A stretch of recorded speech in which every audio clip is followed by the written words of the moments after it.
दिलवा में कवन छौ बात मन मोट तू केने छै गे दिलवा में कवन छौ बात मन मोट तू केने छै।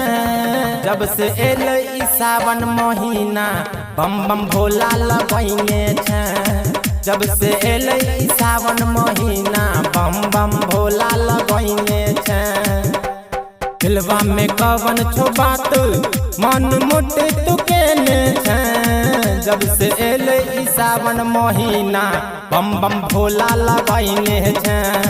जब से एलै ई सावन महीना बम बम भोला लगैने छै। मां मिथिला रिकॉर्डिंग स्टूडियो से बम बम भोला लगैने छै।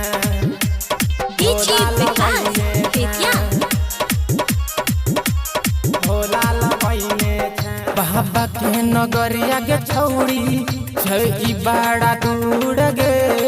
सुइया पहाड़ पे जे चढ़ में है बेहिमा जबूर गे।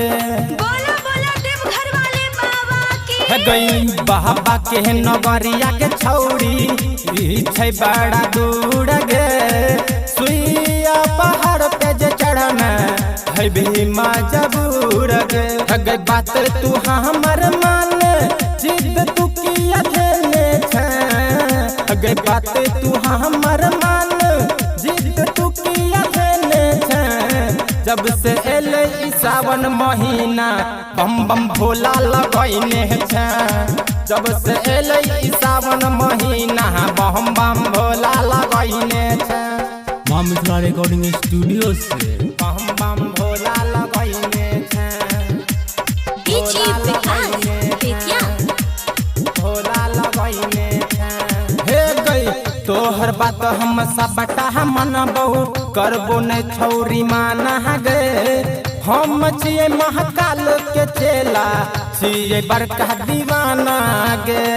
छियै बड़का दीवाना गे। तोहर बात हम सबटा मनबहु करबो ने छौरी माना गे। हम छियै महाकाल के चेला छियै बड़का दीवाना गे। राइटर सूरज कहै छौ एगो बात के ध्याने छै।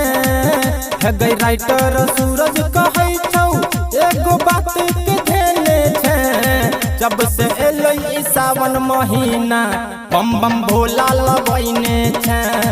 जब से एलै ई सावन महीना बम बम भोला लगैने छै।